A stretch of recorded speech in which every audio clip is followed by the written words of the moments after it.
Hey, everybody. In today's assignment, we're going to be talking about the differences and the similarities between the speech that we read last week, The Perils of Indifference, and the poem that we read this week, First They Came. Remember that the speech was authored by Elie Wiesel, and the poem was authored by Robert Niemöller. So, first, let's go down to our assignment.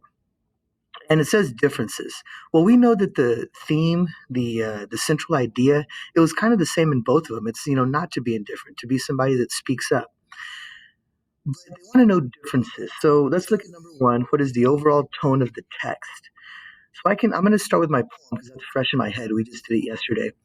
And to me, the tone of the poem is a tone of resignation. He's already accepted his fate. There isn't anyone else that's going to save him, and he states that directly.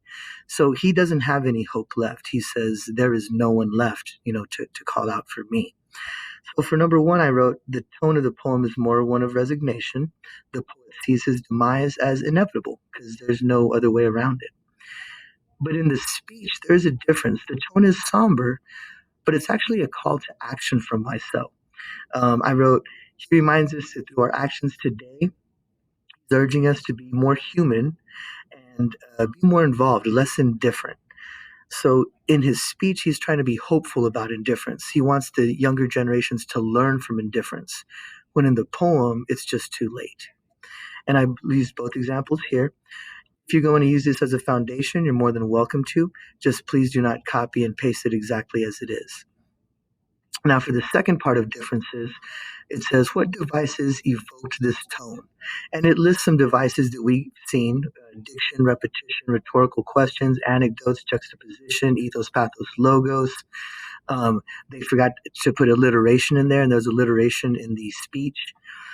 But what was the difference? Okay, so a lot of it was similar. We know that in the poem, they used repetition, but in the speech, they also used repetition. We know that in the poem they used pathos, but in the speech they also used pathos. So what's the difference? Well, in the speech, they actually used alliteration and figurative language in the form of similes, metaphors, analogies.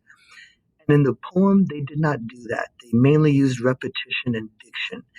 Now, I listed them here, but in the speech, I don't want you to get confused. In the speech, they also used repetition and diction. These were just really the only two devices they used in the poem.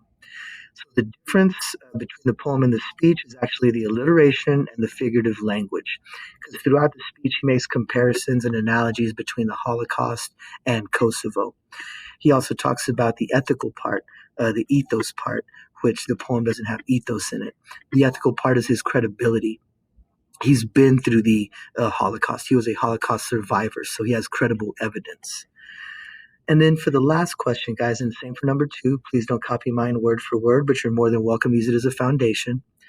For the last question, number three, how is the device effective in conveying the tone?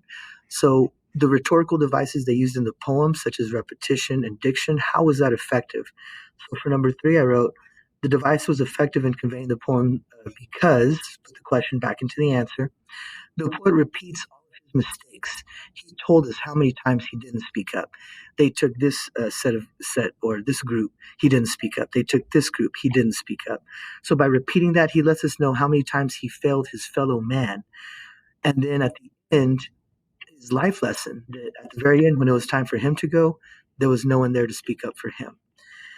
Now in the speech, it's a little different because then the devices were effective in conveying the tone in the speech. It relied heavily on emotions and his credibility. So a lot of ethos and a lot of pathos. He talked about the children of the Holocaust and how adults were indifferent with children. So that weighs heavy on our emotions. So in the speech, he weighed more on pathos, and in the poem, it weighed more on repetition. So those are the differences.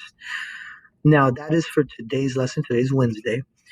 Tomorrow, we're going to be looking at how the poems are similar. So this should be extremely easy for us because they have a ton of similarities between them. There are four. I'm going to do three questions tomorrow. I'm going to not do the text evidence using MLA. But for the perils of indifference and first they came, look at these questions. Explain the message of the text. What devices convey their message? So it's the same devices we used. And then number three, how is the device effective? So now for the similarities, how are they effective and how are they the same?